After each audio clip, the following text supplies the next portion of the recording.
Hello movie fans, and welcome to another edition of Movies, which this week reviews a 2023 film directed by Elizabeth Banks, which gently but emotionally explores the biological and environmental impact of Class A drugs on the flora and fauna of a Georgia national park. Does it balls?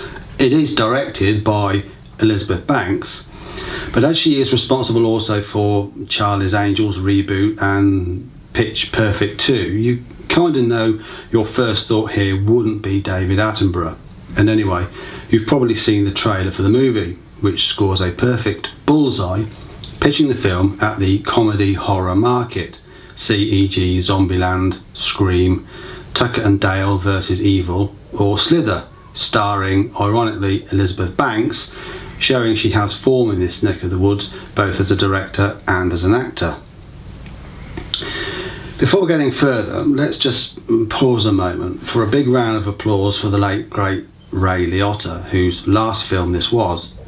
Kicking off an acting career in 1983, he excelled in dozens of movies up to his untimely death at age 68, but is perhaps best remembered for his amazing performance standing toe-to-toe with Robert De Niro and Joe Pesci as Henry Hill in Goodfellas. Here, he has a cameo role playing Sid. All characters only go by their first names, by the way. A crime boss who, with his lieutenants David, O'Shea Jackson, and Eddie, Alden Ehrenreich, attempts to recover a stash of cocaine dropped into Georgia's Chattahoochee National Forest during a smuggler's flypast in 1985, a year when perhaps Dusty Beaver and the original Glory Hole had a more innocent meaning. This, and the drug runner's dead body complete with an open parachute found on a Knoxville driveway, are the nuggets of truth around which this based on a true story thrill ride is conducted. Unfortunately, the original bear succumbed to cocaine consumption apparently, but Banks's film wonders instead, what if, with comical and bloody results. From the opening credits, following two Swedish hikers unfortunately getting up way too close to nature, the film doesn't let up, explaining why it has exceeded its $35 million budget and then some. The laughs are plenty, matched in equal measure by enough gore to satisfy all but the pickiest of horror fans.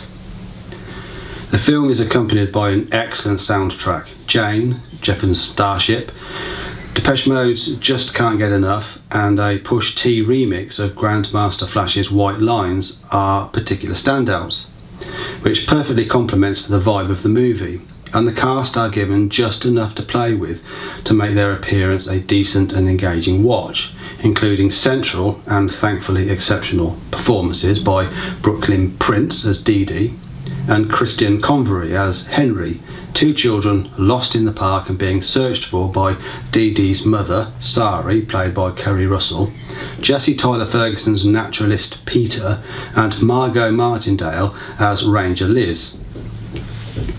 Shout-outs to Isaiah Whitlock Jr. as Bob Clay Davis in The Wire, hunting for the cocaine and the traffickers, and also to Kyan Kim and Scott Seist as paramedics in the film's standout scene, flooring an ambulance being chased by, well, a bear high on cocaine. It's all there in the trailer. Brilliant. Which brings us then to the bear, which has all the best lines, including the white ones. Playing for laughs, the film captures perfectly what might happen if a black bear took and then became addicted to cocaine, as well as the obvious rage and superhuman, or should I be super bear, strengths. Banks adds butterfly distractions, narcolepsy, munches and itchy agitation. This is incidentally a mama bear, and the appearance of cubs of course adds a veneer of crankiness / maternal protection to the drug-fueled wrath. Some scenes are amusingly reminiscent of The Revenant, although Banks's movie, Team Bear, makes no mistake as to where our sympathies should lie. Really, some films just need to be gawped at with a bucket of popcorn and a tasty beverage to wash it all down with, and Cocaine Bear is up there with the best of the genre. It won't win an Oscar, and in a few weeks it'll probably be forgotten as the B-movie comedy slasher it is, but for 1 hour 35 minutes it achieves what some films fail to do with a more exalted cast and a greater budget, Pure, joyful escapism. Thank you for watching. Please comment if you wanted to agree or disagree with anything we've said. We always respond. Otherwise, please like and subscribe, and we will see you soon for more movie reviews. And P.S.